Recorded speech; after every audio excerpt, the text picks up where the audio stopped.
अच्छा, अगर हम पूछे हमारे हिंदी वर्णमाला में जो अक्षर है, जैसे क ख ग घ पूरा पढ़े हो ना, उनमें ऐसा कौन सा अक्षर है जो कि किसी भी शब्द में मतलब हम कहीं भी उसको लिखेंगे तो पूरा नहीं लिखते हैं, हम जब भी लिखते हैं आधा लिखते हैं? बताओ, कोई बताए? मैम ऊपर मतलब कि जो बिंदी हो जाता है तो वही हो जाता है। क्यों? तो बिंदी में क्या होता है? न। आधा ना। तो क्या पूरा ना नहीं लिखते? नमक, तो न पूरा लिखे ना हम। तो ऐसा कौन सा दो अक्षर है जो कभी हम पूरा नहीं लिखते हैं?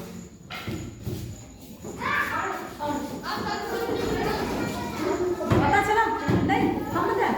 चलिए, हमने यहाँ क्या लिखा है? मंजन।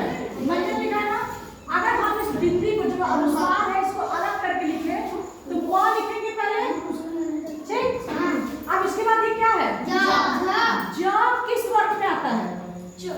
हाँ, च वर्ग में ना। च छ ज।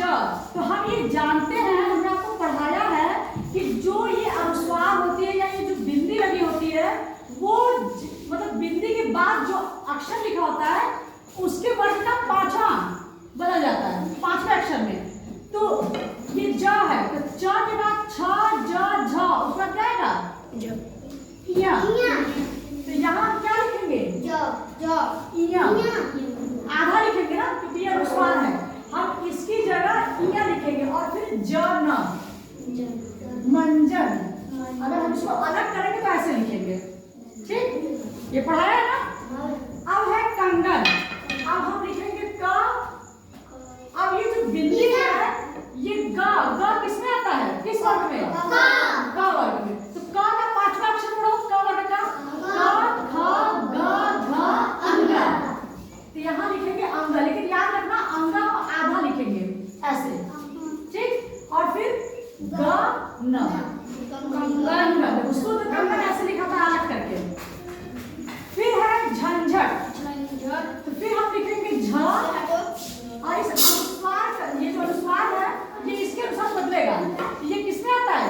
च वर्ग में। च का पांचवा अक्षर क्या होगा? पढ़ो, च छ ज झ इया। फिर हम इया आधा लिखेंगे, फिर झ और ट, झंझट, ठीक? फिर हमने लिखा गंगा। तो गंगा को भी हम ऐसे लिखेंगे, तो ग लिखेंगे, फिर ये अनुस्वार इस ग के अनुसार, मतलब क का पांचवा, क वर्ग का पांचवा क्या होगा? अंग, गंगा। देखो शुद्ध ऐसे लिखाएगा। अगर कभी किसी ने कह दिया कि इसको अलग करके लिखो तो ऐसे लिखिए, इसका मतलब आधा होता है हलंत का। तो वो दो व्यंजन कौन से हैं? इया और अंग।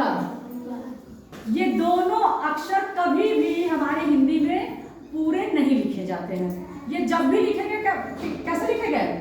आधे या अनुस्वार के रूप में, समझे?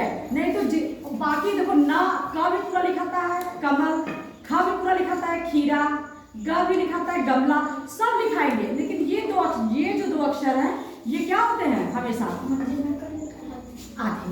तेज से बोलो, आधे। मतलब इनका जब भी किसी भी शब्द में इनका प्रयोग हुआ है तो वो आधे आए हैं, ठीक है? समझ में आया?